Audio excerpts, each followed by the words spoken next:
Welcome to Working Smarter, Concise Compliance Conversations, featuring Wendy Rubis, sponsored by Village MD, primary care physicians, practice medicine the way you've always wanted, data, resources, and clinical decision support to care for your patients inside and outside the exam room. Hi, welcome to Working Smarter. I'm Wendy Rubis, General Counsel of Village MD, and I'm so happy to be joined today by Molly Lynch. Hi, Molly. Hi, Wendy. Thanks for having me. Molly is from Lynch Communications Group. I think you're the head honcho there. I am the head honcho. And she's here today to talk to us about our social media game. Molly, tell us a little bit about your background. Yeah, great. Thank you. Well, I started out doing PR at a number of the agencies here in town in Chicago and was at Publicis and MSL and Ogilvy for a number of years. And then I started Lynch Communications about 12 years ago or so. Got it. And we focus on social media and public relations for a wide variety of companies.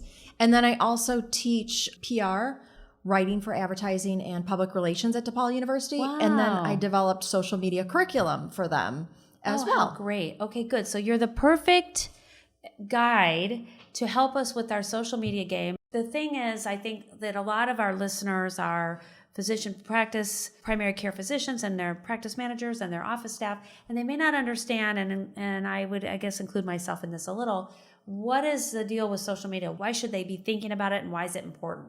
Yeah, I think that where people miss out is that they don't do it enough, or they think of social media because it's not in their everyday day job. They think of it as something they just use to get in touch with an old friend. Right, or share pictures of their kids. Share pictures of kids or what you just buy online and all that other nonsense. What you're having for dinner. Oh, gosh. And then what you don't think about is how it can help you network and help your career, how it can help your organization that you work for.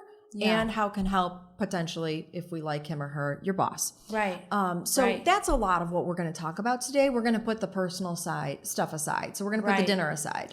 Right. So forget about the bathroom selfies with the mirror. Keep your clothes on because Yes, we're not please. doing personal pictures on the professional social media. And I think that's the thing. I mean, we were going to call this social media for boomers, and people say it's not just boomers because people even that grew up with social media. Yes, exactly. So people who are in their 20s and 30s might think, oh, I'm really great at it because I've been doing it almost my whole life, or I'm really great at it because I do it all the time.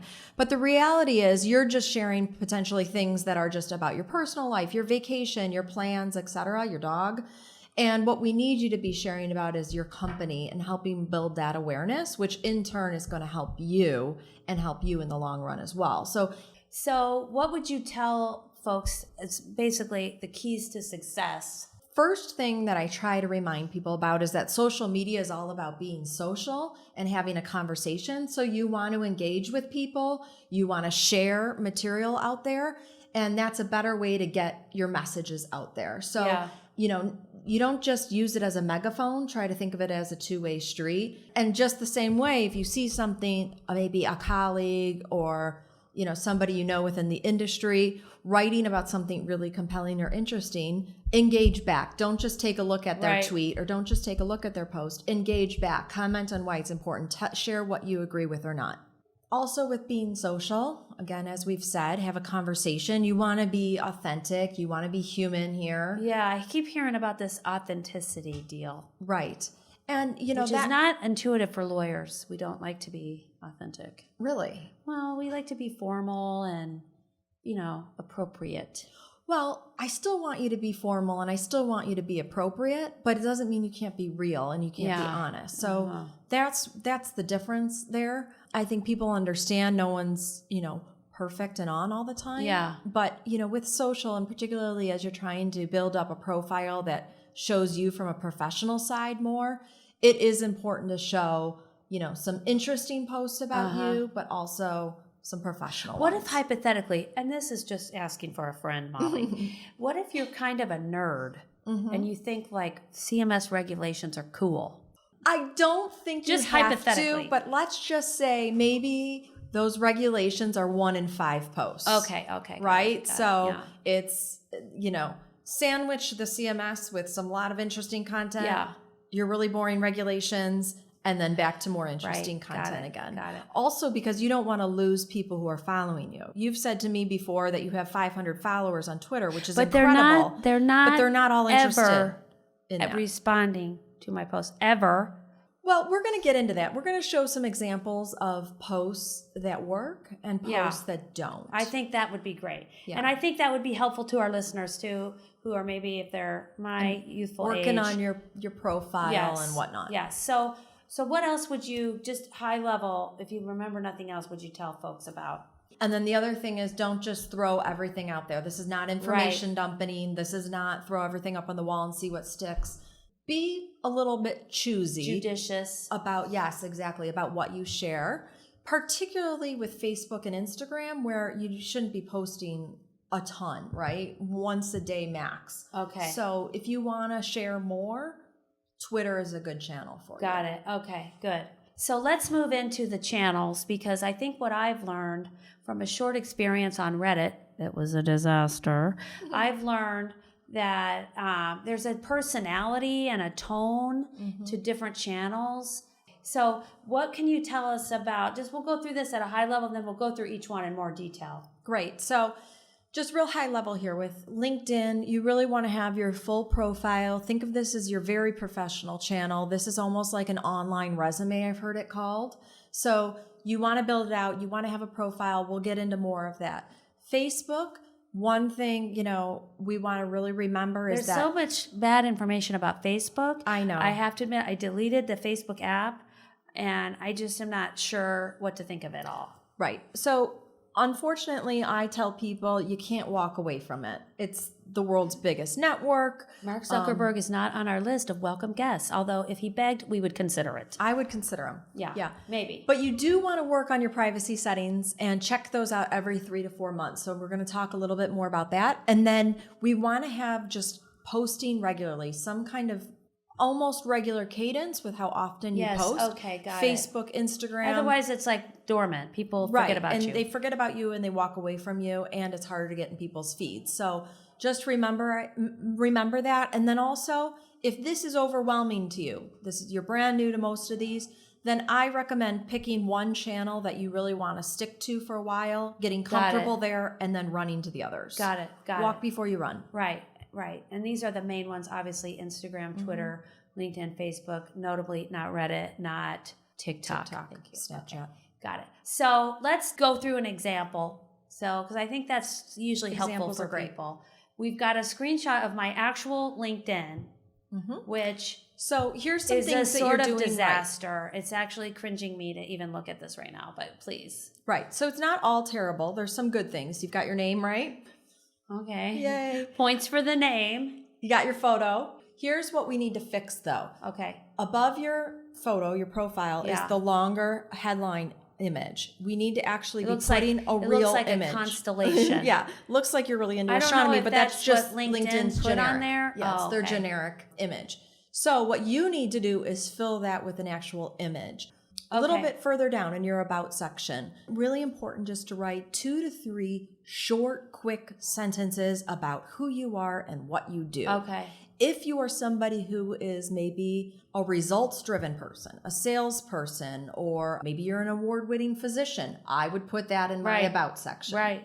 Right. If for our physicians, would they say primary care physician, I work with Village MD kind of thing? Exactly. Is that the type of, is that like enough or? A primary care physician serving XYZ patients and I'd always say the number of years you've been working as well. So, for the last 30 years, I've been a primary care physician. Now, do you start that sentence with despite my youthful glow or no? Right. Just skip that.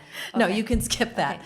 But it should be apparent in your Right. picture. Right. Okay. And So I you also could think say that's your important experience. that Yeah. your picture looks like you. Okay.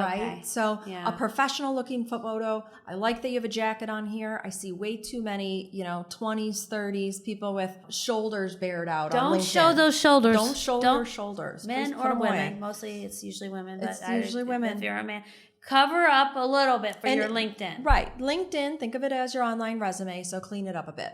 All right, so that's helpful for LinkedIn. Let's move on now. Is there specific things you would say about Facebook? Because I have not ever done Facebook professionally. Personally, I do occasionally share pictures of my beautiful, successful, and brilliant children, and that's sort of it. And all the more reason, if you're sharing photos of your children, all the more reason to check out your security settings. Right? Oh, good point. Yeah, So, they're doomed because I don't know if I've done that. A couple things on Facebook. First off, shameless plug, of course, give a like and some engagement on over to Village MD's pages. So if you're listening to this and you want to help Village MD, just go like the page on Facebook. Please. That's a start. Yep. And then start to think about what you can be sharing. Don't overexpose yourself. So should you use your personal Facebook page? Because people following me on Facebook are just my personal neighbors. There's a and lot friends. of people who say now there's no such thing as your personal side and your professional side. It's all pretty much merged and it's all one. Our online worlds and our offline worlds have collided. Yeah. Do I need to be sharing my beer flip cup tournament from the weekend at the same time that my boss and I are friends on Facebook? Yeah. Because the majority of people are friends on Facebook with their coworkers, their clients, their colleagues, etc. Yes. Did not know that. There's two things you can do. When we get into the privacy settings, if you're really into it, this is where you can actually customize your privacy settings, or I recommend keeping it as friends only. You can customize it further and select certain people. So if you are friends with your boss or you are friends with a coworker who you don't want them seeing your personal life, you can customize that so they don't see photos, for example. One thing that was a good point that I think you had said earlier was, even if you think you have restricted someone, you have to assume anything you put out there is knowable. I always just tell people, don't share what you really don't want people to see. So I don't share pictures of my kids because I don't want people seeing my pictures of my kids. Well, I screwed that up. Mine are much younger, though. It's just a matter of what you're willing to share and just assume it's out there. I think that's a great point. I'm going to go shut my Facebook account down and start over. No, just kidding. And I don't mean it to scare people. I'm just trying to arm them with especially people that have grown up with it are not always aware of how vulnerable it can make you. And when you do have a party over the weekend and then you work in healthcare the next day, I've had many situations where unfortunately it was damaging. Yes. And I just can't stress it enough. Go to the privacy settings every 3 to 4 months. Check and make sure you're comfortable. They do change it. Facebook changes it. Plus they're not required to tell you they've changed it. So tell us a little bit about, you want to tell your employees how to help your business, or if you want to help Village, there's a technique here. There's a way to do this. So you're excited about some big new announcement that your company's making, or you're opening a new clinic and you want everyone to know about it. It's important that you share from the Facebook post. Don't create a post of your own.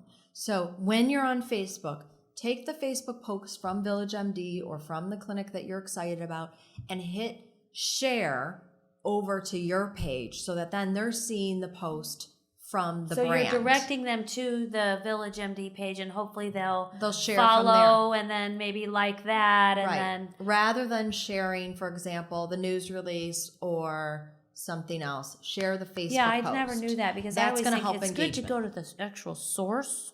So tell us a little bit about the Twitterverse. Great. Okay, so for Twitter, this is a channel. I always say, if you've got a lot to say, or you always, you read a ton of news and you feel like you have something to say about the news and you want to share it, Twitter's the place for you, because you can share several times a day. I always say, try to space it out by a few hours at least. Yeah, because you're hitting different people. Because it's almost like with the way it works, if you send something out there, it's not coming up after a day. Like no one's going to see it. It's instant, sort of. So keep it short. It's okay to retweet or quote tweet. I personally like the quote tweet, which means that you're adding your own comment on top of the person's post, which I think is better. It shows a little bit more personality for you. When you mention, and this is important, you have to use the @ symbol in front of the brand. Now, if you're doing a post and you do excited to talk with @VillageMD today about social media, that makes sense. But if I wrote @VillageMD, excited to talk with you, that means that post, because I started the post with @VillageMD, goes only to them. I did not know that. Yeah, so don't start your tweets with the @ symbol. What? Mm-hmm. There is no manual. I know. Now, and obviously, confidential business information is a no. Right. Right. So don't share anything confidential business information. Don't share something that you only sort of know something about. So what you really need to do is think before you tweet. So let's look at a tweet. I think it's good to see examples. So I read that Twitter is supposed to be timely. Mm-hmm. So I sat during the Super Bowl and tried to think of a tweet to do. Okay. So this was a meme, according to me, which other people now go, I have never seen that. But this dude fell asleep at the Super Bowl and everyone was saying, oh my God, this was in the most expensive ticket.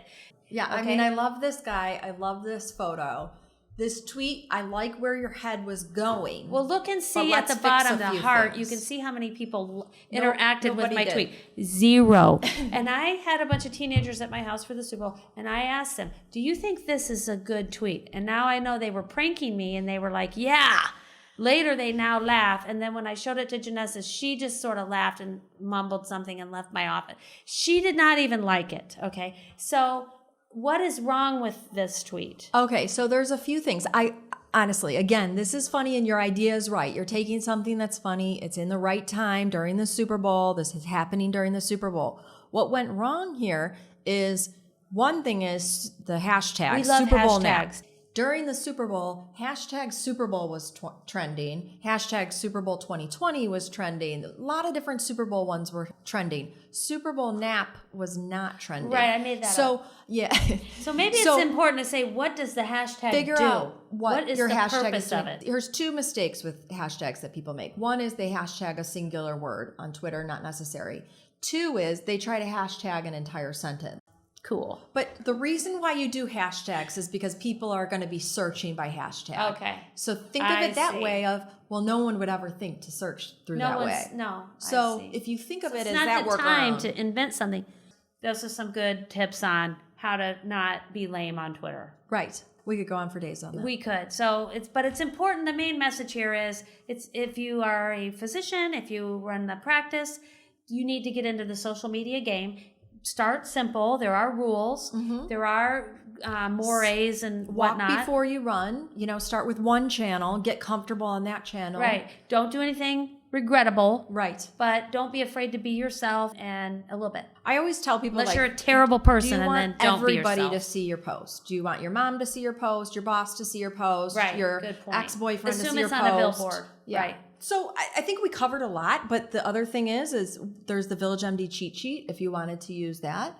That gives you things like, don't start your tweet with the @ symbol. And so for our listeners, if you come to our website, you can pull down the Village MD cheat sheet written by Molly Lynch of Lynch Communications, the guru, and that will help you take this information and incorporate it into your practice. Exactly. Just as we leave, it would not be a bad thing if they wanted to come and visit our Village MD sites. Right. Give us a like. Also, Working Smarter. And we'd love to hear from you. So we'll hope you engage with us. And tell us what works. You're going to see us trying to learn how to do this better. So we'd love to hear from you. If it's a hit or a miss, if we make another post, you can even respond. I bet Janessa is going to be laughing tomorrow. And then we'll all know, yes, she probably is. Okay. Thank you, Molly, for joining us. Thanks this was so helpful and cathartic. And we hope you'll come back sometime. I'd love to. Thank you. Thank you to our sponsor, Village MD. We hope you will join us for future concise compliance conversations.